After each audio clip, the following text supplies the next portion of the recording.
On a gagné d'abord le premier match que l'on gagne en quart de finale à Agen contre Grenoble. On gagne. On fait la demi-finale contre Lourdes à Bayonne. On les bat, je crois, 19-3 ou quelque chose comme ça. Et après, on fait la finale à Bordeaux où les Montois, eux, pour eux, ils étaient tenants du titre, paraît-il, et nous, on était outsiders.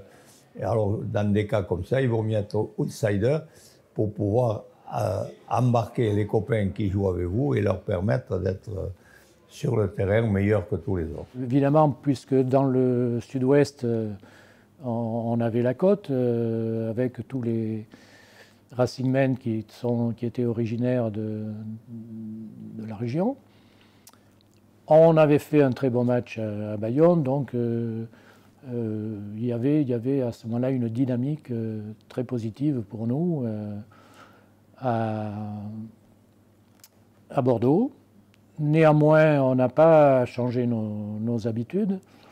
On est parti la veille par le train. On a logé à Bordeaux, dans la ville. Et puis, l'avant-match, ça a été évidemment toujours très très long. On a tourné un petit peu. Quand on était à Bayonne, on avait pu aller au golf. Là, on est resté plus ou moins dans l'hôtel jusqu'à 1h30 du match. Et puis, on est rentré sur le terrain, quoi, comme ça. De toute façon, ça y est, il faut... Mais ça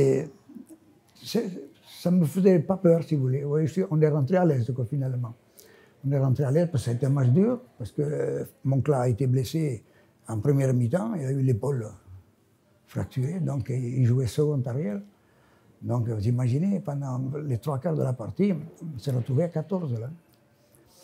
Enfin, on a tenu, quoi. On est arrivé au bout, mais on ne pense plus à rien. On est sur le terrain, on pense au match, on pense au jeu. On ne voit même pas le public, finalement. On ne s'occupe même plus du public. On n'a pas le temps, d'ailleurs. Le match, nous l'avons gagné, mais la deuxième mi-temps, on n'est pas sorti de nos 50 mètres. Hein. Tellement on avait été dominé, bouffé. Alors, bouffé. Ouais. Et Jacques Lamont-Delmas, il nous a fait un discours après, en disant que ça lui rappelait le temps où il était résistant, parce que ça a été un résistant, et qu'il défendait lui la France, nous on défendait le couleur. Moi je l'ai fêté à la clinique. Je l'ai fêté à la clinique. Le père Leroux m'a laissé son wagon-lit. Il est allé dans ma couchette avec tous les autres joueurs. Et arrivé à Paris, on avait un seul supporter, un certain monsieur le commandeur, qui est venu nous accueillir. Mais on n'avait personne. On a mangé un petit bout avant de partir, je crois, ou dans le train, je me souviens plus. Enfin, on a pris le train et on est arrivé à Paris et puis hop, on s'est séparés là, tellement. Il fallait, bon, on était là, on était contents d'être entre nous. Au repas, les hommes mariés ont pu inviter, il y en avait 3 ou 4 seulement, leurs femmes qui étaient au match, mais c'est tout, ça s'est passé en petit comité. Entre nous, et puis rien de prévu pour le lendemain, simplement on s'est retrouvés comme ça, un peu par habitude, un peu par instinct, à la rue Éblé, où nous étions une dizaine.